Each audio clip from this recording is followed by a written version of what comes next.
Degrassi, Degrassi, Degrassi.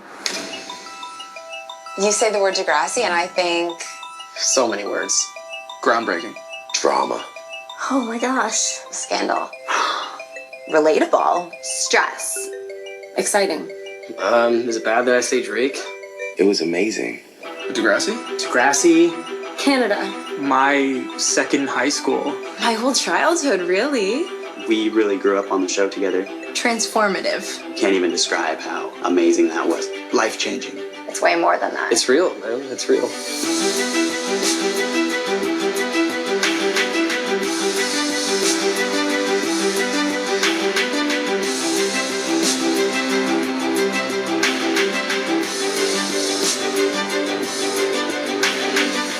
It's phenomenal what they've created. It was groundbreaking. Iconic. Real. They've obviously changed the face of television. I mean, look at the history of Degrassi. It's been around for so long, and the material that it's touched on and the things that it's been able to do within, the 14 years it's been on air is incredible. In Degrassi, what we try and do is tell an authentic teen experience. No topic is taboo. Always pushing the envelope, always testing the limits. And the show itself was encouraging people to talk about things in honest ways. Whoa, that show goes there. Degrassi's pretty cool. Degrassi. What the hell did I ever do to you, Claire? You got me pregnant! I'm transgender. I just don't know if I can say bye to my daughter. I was drunk and helpless, and you assaulted me. I'm gay. You set the whole thing up. You stabbed me in the back. Put the gun down, okay? It's too late.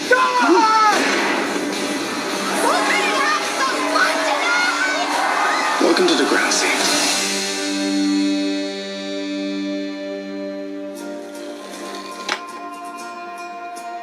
I like it at Degrassi. I love this school. Degrassi has been part of my life for 35 years. Linda, as an executive producer, is just an incredibly inspiring woman. Prior to becoming a television producer, I actually spent 8 years in the classroom teaching junior high level. A school teacher with a curiosity about film equipment. Linda had an idea. She followed a passion, built an international iconic brand from nothing. And she made it into this entire world. Welcome to Degrassi. Linda and Steven are an incredible team. My wife and I have been executive producers of the show. Degrassi is their baby. Lynn and Steven are mom and dad. The mother and father. Mom and Pop. Yeah, mom and dad. They've created this legacy. They believe in it so deeply to the core. They're just so passionate about the show. And really care about making a difference in the lives of kids. No matter what we did or where we went, I felt like we were in good hands. I know my lines. Well, maybe if you'd stop changing the blocking every 5 minutes, then... I know. How about I change the casting instead? I used to watch the show well before getting on it, and I thought I was the only one who knew about this show. It was a show I always wanted to be on. As an actor, Degrassi script comes across your desk. You know you're going to be a part of something big. The audition itself, I think it was just so nervous I was shaking through the whole thing. Okay, maybe I'm being a little melodramatic. I get this part, which is a delight. And the next day I have to shoot, and I get there and they're like, we need you to break dance. I thought to myself, I don't know what I did in that audition that would imply superb breakdancer. I think that it's nice, too, that the show casts age appropriate. I think that's very unique to this program. Actual teenagers playing actual teenagers. We're gonna be 16 this year. Miriam at the time was 13. Cassie, who played Manny, was supposed to be 12, but she was actually 11. She lied about her age. We were like 14, 15 years old. Hormones were raging. You see people grow up. You see people who start off at 13 years old, 14 years old, and then they graduate when they're 18, 19. When we get to grade 12, they move on. It's constantly changing. It's like a real high school. The actors themselves, of course, are moving on, and so those final scenes of graduation are incredibly emotional. There's a lot of tears, and a lot of them are coming from me. So I guess it's up to us to keep the drama going? There's definitely some very dedicated and loyal fans.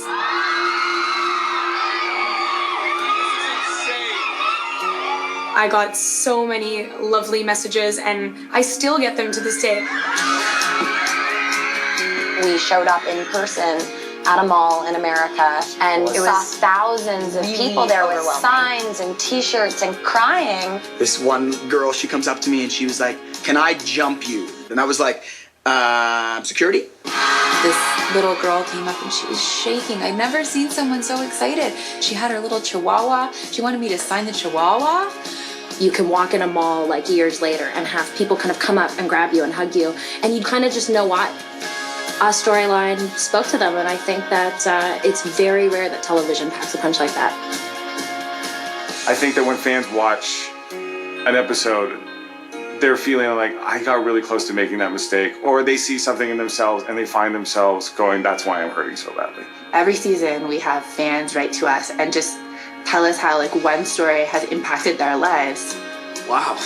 I've been off the show for 3 years, and I still get girls being like, Fiona's storyline gave me courage to come out to my friends and family. You think, yeah, this is why we all do what we do. And it was so cool that we got to touch these kids' hearts and just teach them all these issues that are going on. It's always portrayed really serious issues that a lot of teens are going through, and it doesn't try to glorify it. It's not like a public service announcement. Like, it just kind of shows these things that are happening.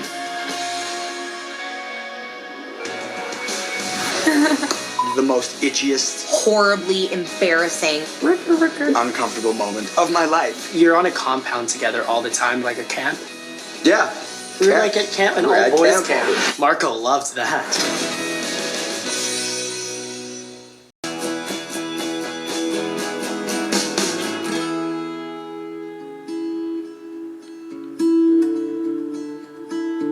All the coming out stories are different and are really true to their eras. Obviously, diversity is really important to Degrassi, and one of the reasons why Adam came onto the show was we really wanted to tell the story of the transgender journey, and that's something that we hadn't done before. Adam is a female-to-male transgender. The Adam storyline was important for the same reason why it's important to me, is I had zero idea about that topic. I wanted to portray him to the best, and obviously the binding of the boobs was something that was kind of painful. Learned so much about the trans experience through the character Adam.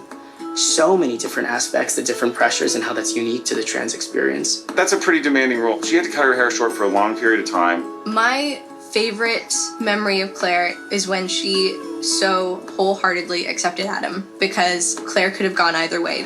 I'm an FTM, female-to-male transgender. Does that mean you're gay? No, I like girls. Cool. He was kind of like, yes, and? Who cares? He's like, you're who you are. I know you for this, and you're a great person. You're funny, you're creative, you're smart. Like, who cares about anything like that? So I think their relationship was awesome because he defended him. He is with Bianca, kind of starting a little bit of a love interest, and then just as he's gaining confidence, She finds out that he is a transgender, and it just kind of freaked Bianca out. Well, what's going on there? nothing. You're too skinny to have man boobs. Stop! That was the exposure for him. And he must have been so embarrassed at that time and so open. That's like the worst nightmare for somebody that's trying to hide that. I mean, they don't want everybody in the school knowing. Did you miss the sign on the door? No, I saw it, thanks. It means guys. And we heard something from V. He was struggling with becoming himself, and Adam was bullied by people in school who didn't understand his situation. With the help of some awesome friends and family and people that will accept, he became the awesome guy that he is, and I'd love to have him as a friend. Not ready to burn it? So Adam, who was finally getting into a good place. Adam is camping with some of his friends, and he's like, I need to see Becky right now. I need to go.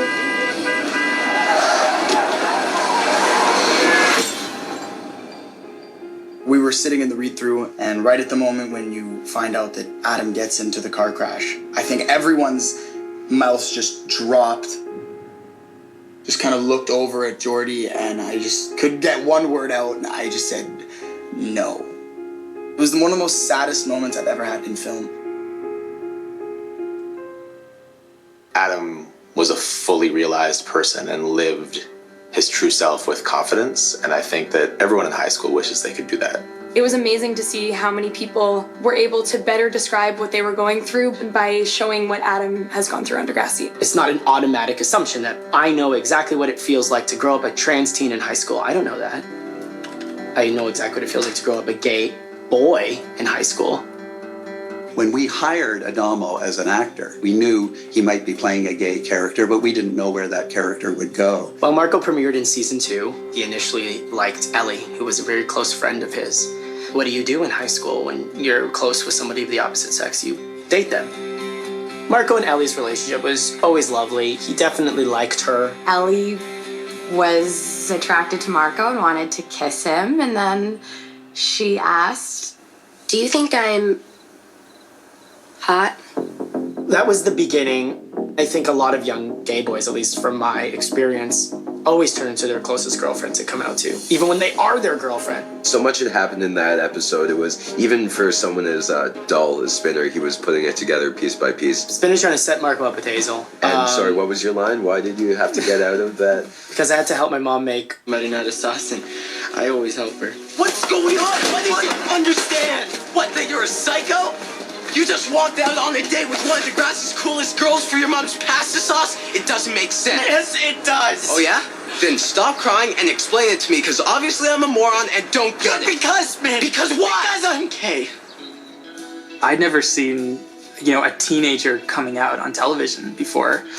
So I was like, wow, this is real. Like, this is pretty heavy. We could see as observers that he had been struggling with expressing that side of himself. After all that was said and done, where Marco started and Marco ended, it was like going from inside the closet to out of the closets and then just being in the world, which was a journey that I went on with him. When the Marco storyline came out, a woman wrote in and she said, when my son came out to me, I'm gay. I basically said to him, don't talk to me about it. I don't want to hear about this.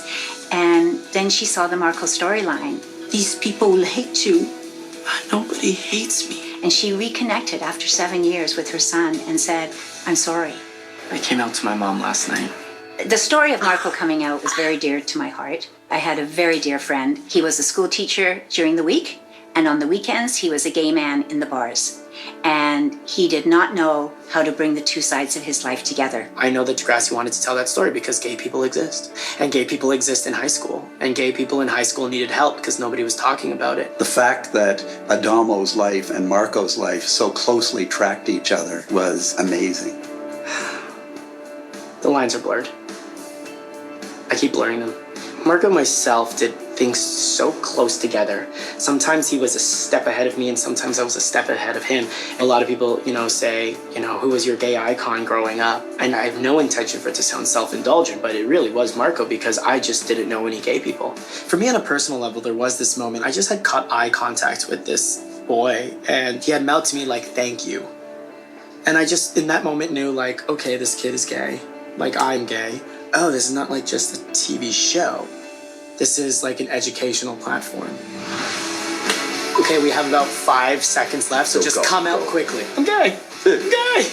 No, there's some lines before that, though. I'm gay. Do you want to know who Marco lost his virginity to?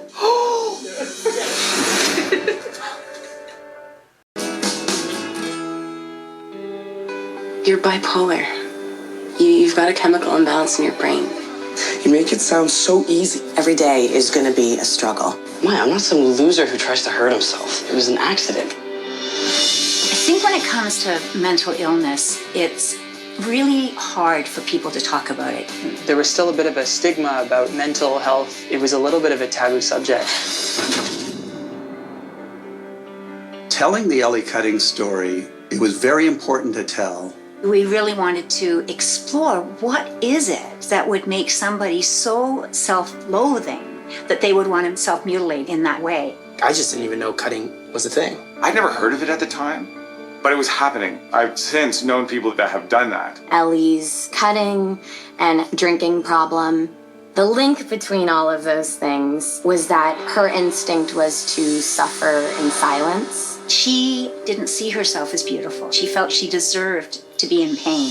Ellie wasn't perfect, and she wasn't the perfect girl that everyone thought she was. Paige catches her in the bathroom, cutting with the compass. And in that moment, Paige saw someone who was in pain. I don't need help. Then show me your arm. There's nothing wrong with me. Then show me your arm. Yeah, I think that really stuck out as like such an iconic moment for both of our characters. These two people from very different worlds, you know, connecting. She was there for her literally when no one else was.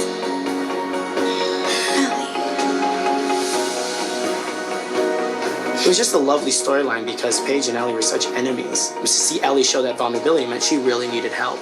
We were very worried that people might learn what cutting was and actually want to try it themselves. The last thing we want to do is suggest that negative behavior has a positive outcome. Issues fester and things get worse if you don't talk about them. I know that girls learn cutting yourself doesn't address the issue. Craig, I used to cut myself. And what's bizarre is that I'm always gonna be a cutter. Even if I don't do it for years, it's still me. I'm bipolar. Bipolar disorder is chemical imbalance. It's no one's fault, and it's nothing that anyone should be ashamed of. Lots of people don't understand why they have such a temper, why they're so impulsive. What excuses did we make for him trashing that hotel room? We all have bad days. Been there. We had one take to trash the hotel room. I think I pulled the electrical socket out of the thing, so it like sparked and like shocked me. But I kept going. Should I stop? No. I'm gonna keep going and painting and there and TV. And I remember like at the corner of my everyone is like. We were cringing with some of his actions and some of the things he said. Ash and I are getting married. We also were so sympathetic to him. I'm crazy, Ash. You're not crazy. And explain why, despite everything they tell me, I feel fine. He was struggling with a mental illness, but that didn't make him a bad person. That didn't make him a sick person. He was somebody who was really troubled. I remember receiving a lot of mail from teens that were bipolar who loved that there was a character on TV who is healthy and had his ups and had his downs, but was a normal guy and was bipolar, and that they were representing it in this realistic way. Nothing is fine, it's all wrong! Those are crazy person eyes. You were having a manic episode. And hurt a lot of people. When I found out that they were making Eli bipolar, I was very excited. It's about making it authentic and making it real, and I like that. What did you do? I crashed, Morty. But you could have died. It was worth it, though. Eli would do things you're like, why are you doing this? Like, calm down. Woo! Eli and Cam had similar stories and similar backgrounds and similar paths that they walked, and he went one way and Cam obviously went the other. And, you know, I think it was a perfect bit of irony that Eli was the one that found Cam. We wrote the character of Cam, and it would be a short time on Degrassi because we had already planned that this would be our way of exploring suicide. That was like the craziest read-through I've ever had when we found out Cam died. I remember that read-through so clearly, just being absolutely blindsided. It almost seems obvious looking back that was going to happen, but I really didn't know. Yeah, like the last scene we had together in the principal's office. It was sort of like my goodbye without saying goodbye. I remember that. I actually remember that day, and they were like, cut. Yeah. And we were like, I know, I couldn't believe it was over. Dylan was incredible with his portrayal of a very talented hockey player and yet a tortured soul. He was a kid trying to navigate the world. He had a little bit more difficulty doing that. He did things that weren't always the best solution of the problem. He wasn't able to cope with them as well as most people. I feel like with Degrassi, everyone usually gets to really low points, but they usually end up okay. So for it to actually happen and him to actually die was like a big thing. Don't look! Just go find a teacher and call 911, okay? It wasn't a fairy tale ending. I think that kind of really woke people up a bit and kind of shook them up. I'm very sorry to have to tell you this, Maya. Campbell Saunders is dead. I just remember standing there and watching the fans when Principal Simpson says Cam Saunders is dead, and watching all these fans just start crying, man. And I was like, wow, man, like that was a powerful scene. When Cam commits suicide, people didn't want to accept it. That's powerful when you've introduced a fictional character that people feel so close for and want to see succeed and lose. The character Maya got a lot of online hate as his girlfriend for not having wept and really reacted as emotionally as all the fans wanted her to react. This is so stupid. It's no one's fault. I mean, it's his fault. We were criticized a lot because we didn't have an incredible eulogy. We didn't want to glorify the act. After one takes their own life, you get to see how everyone else has to deal with it. You was upset? Why didn't you do something? You should have done something! You did nothing! The purpose was to show the devastation for the people that you leave behind, and that it was avoidable and it was preventable. Look how intimate we are right now. It was uncomfortable. Yeah, we had to like make out. I just grabbed both of her shoulders and just plant such a forceful kiss on hers. Whoa.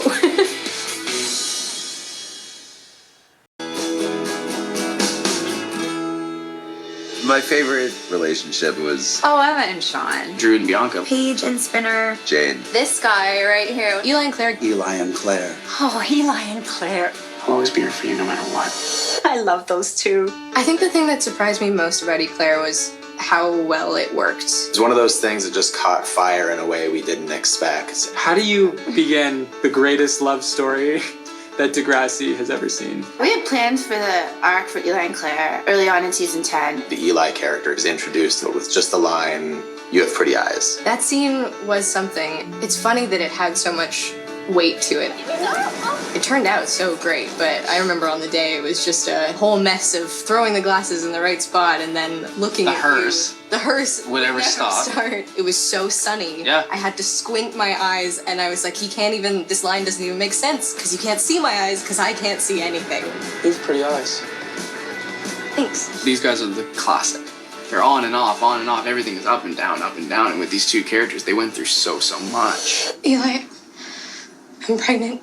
It was very interesting to tell that story with Claire because she is one of those characters you would never expect this from, and I think society is so quick to judge pregnant teens. So to tell the story of a teen who is so put together and so ready for her life and honestly a little judgmental of people who make mistakes, for her to make a mistake. Eli and Claire, they needed something to bring them back together. And what I like about that storyline is that after all the drama, they finally found what brought them together in the first place. Claire, we lost a child. There are things we have to deal with. It's okay to take a break. I don't want to take a break! The storyline where they lose the baby, seeing how it's affecting both of us. I just can't believe we're never gonna get to know him. We might never know why. It's just not fair. It would have been beautiful and amazing. You look at those two characters, they're a hurricane of emotion. They're a hurricane of personalities. They're two very bold personalities, opinionated personalities. And so when you have those two huge trains going at each other, sometimes it's a disaster and sometimes it's beautiful. I think my favorite relationship. Yeah, that's so hard. Each of the relationships were great. Paige and Spinner always held like a really special place in my heart. I was very excited to get with Paige. Not the brightest guy in the world, but just this like lovable teddy bear. Oh, Emma and Sean. I mean, Emma and Sean, come on, that's my favorite relationship. She should have married Sean. I don't know how she married Spinner. I don't know how we let that get through. Still think I had the most fun with Jane. Every time we were together, it would just be nonstop laughs and we would have so much fun. They went through cancer, the loss of a testicle, a shooting. This is all him. So Jane, incredibly supportive girlfriend, I have to say. Now I'm realizing it. When she was going through things, he couldn't handle not being the center of attention. I think that might be it. But we loved playing. I loved playing the couple. I'm indifferent. Well, that's difficult. Craig liked the ladies. Every teen show needs a heartthrob. Craig was the heartthrob. There's a reason why all the ladies loved him. When in doubt, kiss Craig. Words to live by. Am I wrong? No, Are you jealous? No, I've done it many times. Okay. That interview where you say my name, you're like, yeah, Aislin's like hooked up with a lot of people on the show. What? Well, technically you have. No, not like you in person, but I mean like you character-wise. Claire and Drew, I think, have a very interesting relationship. Ended up, bumping uglies in the storage closet, which kind of leads to a lot more things. And see, I'm a saint. I've only kissed 2 people on the show. I'm just the Southern Belle. No. Adam had a lot of hot chicks. I mean, Adam was pretty hot, so. I saw this meme on Instagram. It was like a picture of my face and it said, "I can't date you unless Adam's dated you first." And I was like, that is actually so true. If you look back at almost every girl that I've been with. Yeah. It's always nice to see those 2 characters very vulnerable. We were in a confined space. I think you apologized to Sav, and then we had like a nice little tender moment. But then we broke up like 2 episodes later. Alicia and Luke's character, Drew and Bianca, like they stayed together for a long, long time. Adam was trying to get with you, and you were just too spicy for him. She comes over and plays this flirty act trying to get with me. Right. And I was like, who's this little cutie? Yeah. And then after that, we were just hooked. Just hooked from there on out. And we haven't obviously left that hold, you know, No. right now. We're hooked. We're hooked, literally and figuratively. Thank you. Thanks, honey. Imogen, the best ship name. I love Imogen and Fiona together. I think they were so cute. This guy right here was my first, like, make-out when I was, like, 14 or 15. Like, I'd kissed boys, but I never made out with them, so I was really nervous for that. sucks. I feel so bad for you. Hip-hop is the bunny that Marco got because he did not have love in his life. We all know how bunnies replace men. Get ready, hip-hop, because you and I are going to be spending a lot of time together. Weren't you worried for Marco? Like if your close friend got a bunny and said, "This is what I need to be happy." No, it's so cute. I wasn't a fan of hip-hop. It's couples therapy is what we're shooting. Yeah. See, she always does this. Exactly. I've had enough of you. Sorry. There was all the really intense stuff that, like, I liked digging into. The moments where we can joke and really laugh, it's just refreshing. Do you remember I had to like put my hand on your hand and I couldn't you couldn't do it? stop laughing? I couldn't do it because like my hand's got hair all over them.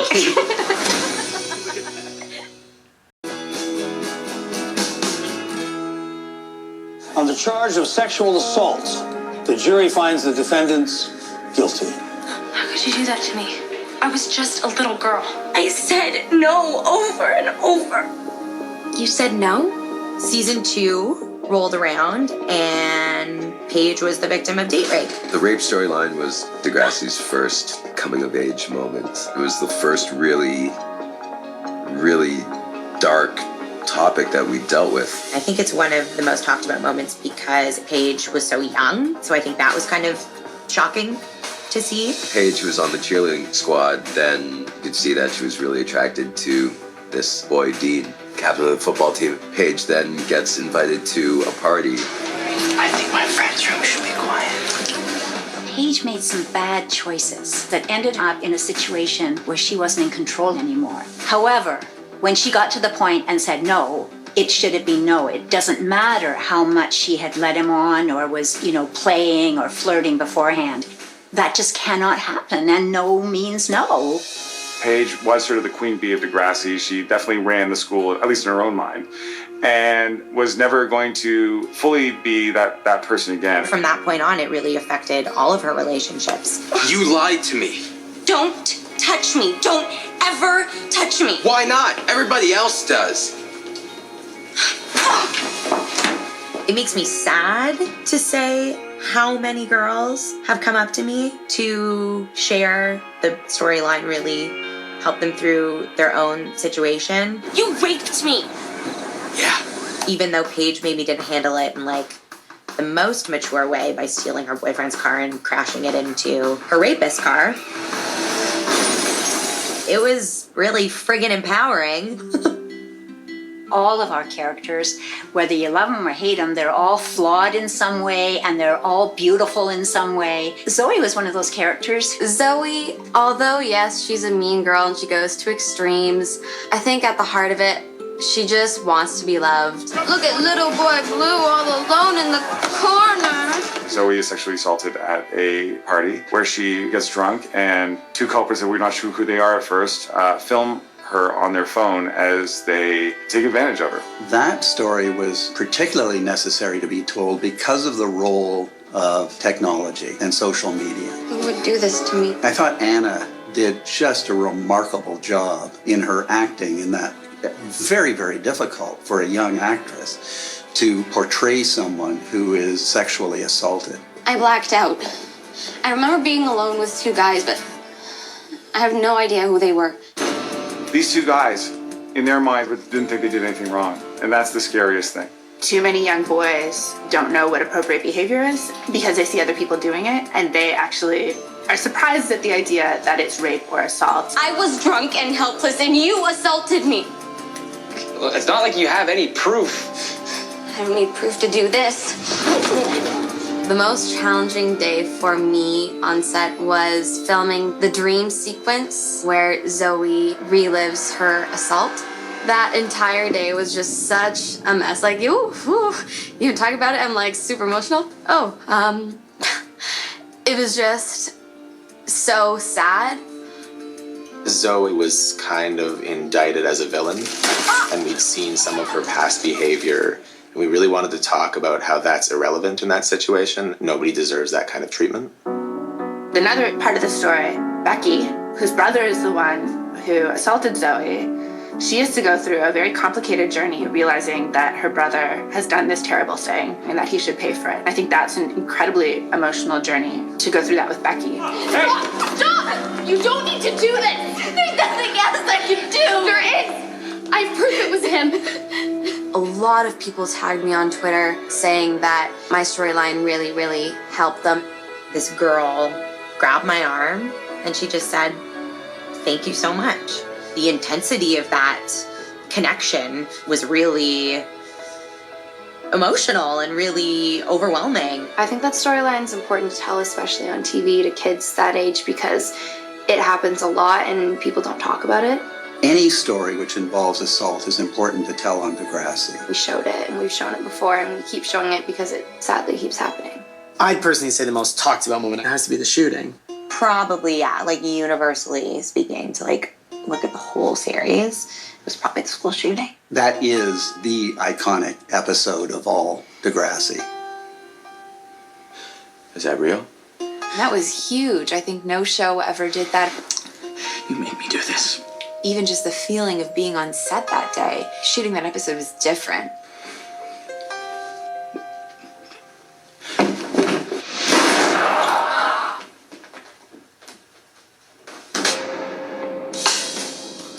Degrassi is this thing that connects everyone who's ever worked on it. Even now, like, I miss everyone. I would go back. I'd do it all over again. Better late than never, but never late is better. Drake lyric. This is the guy that got Drake shot. I didn't shoot him. It was indirect through a chain of events. Never mind.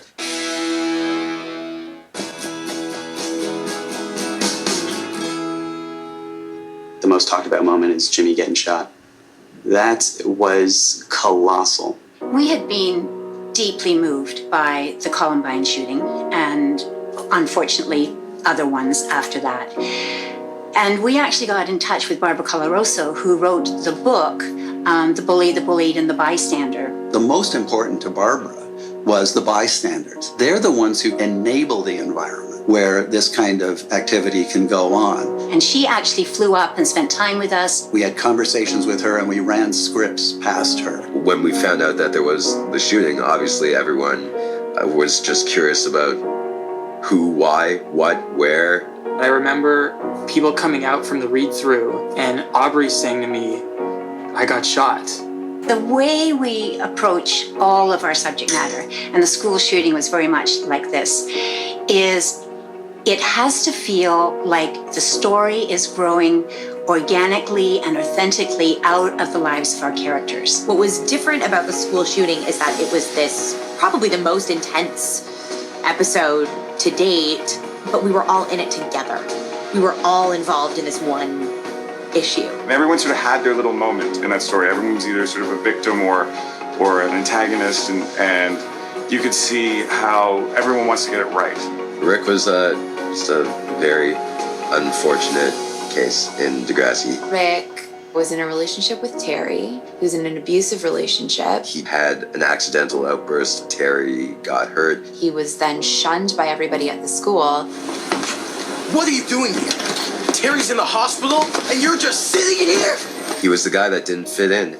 There is a psycho in our school, and I think Ephraim did a wonderful, wonderful job still giving him some heart and making him human. Afternoon, Emma. Rick is just a perfect example of someone who's been victimized or bullied or just not knowing how to deal and not knowing how to cope.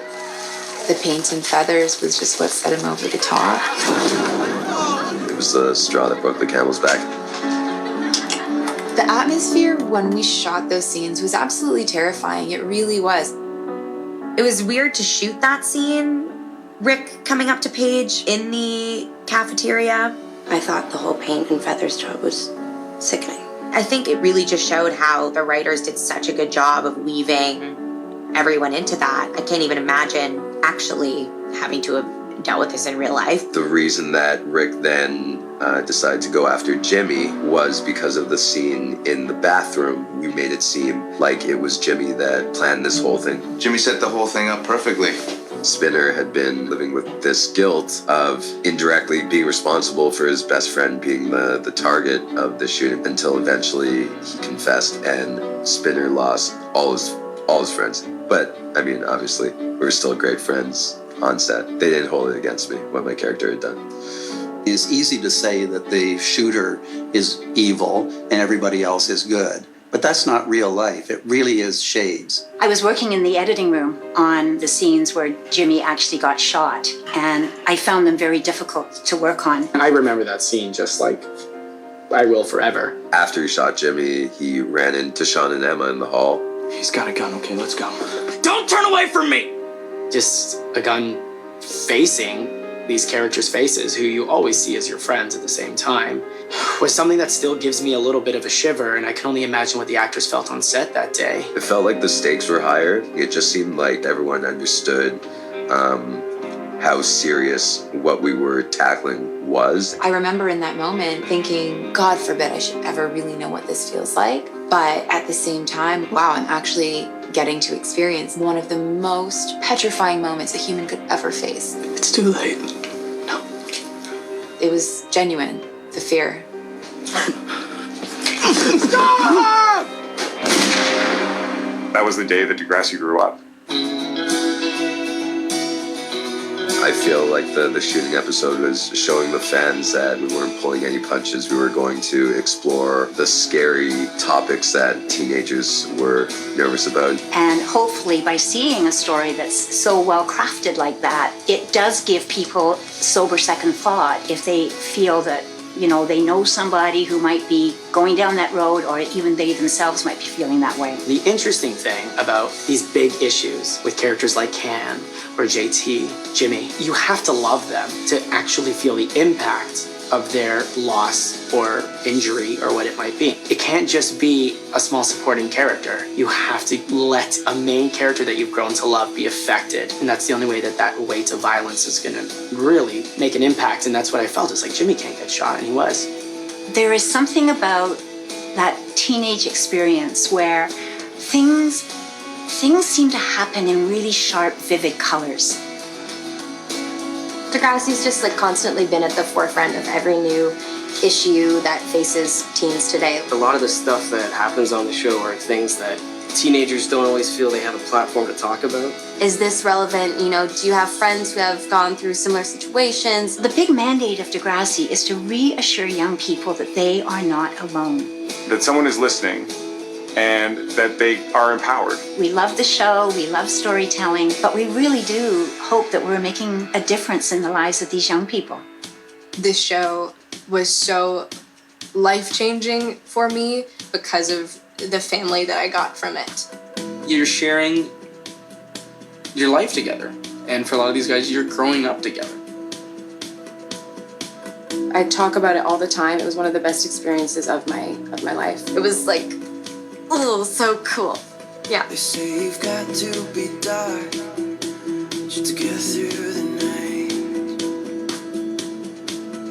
They could block out the sun, but I still have your light. Degrassi sort of set the bar way too high. I don't know if I'll ever do anything better than Degrassi. It is really one of the greatest acting institutes. It's definitely been my favorite acting moment, and I'm sure it will be, like, no matter what comes along.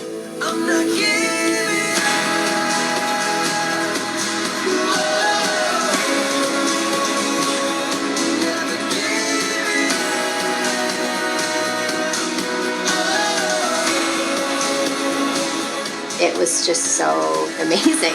Our cast was a really big family, and we were all there for each other, and we just had the most amazing time on set working together. And they're really an incredible group to have worked with over the years. Virtually all of them are just the most solid human beings you can imagine. Bonding with the cast was incredible. We just had so much fun shooting together. I think it's something that you carry with you for the rest of your life. It was more than a cast, and it was more than work colleagues. They were my friends and my family, and now they make up the majority of my friend group. I mean, I just lived with Annie and Chloe in LA, and I'm going to continue to keep those people in my life.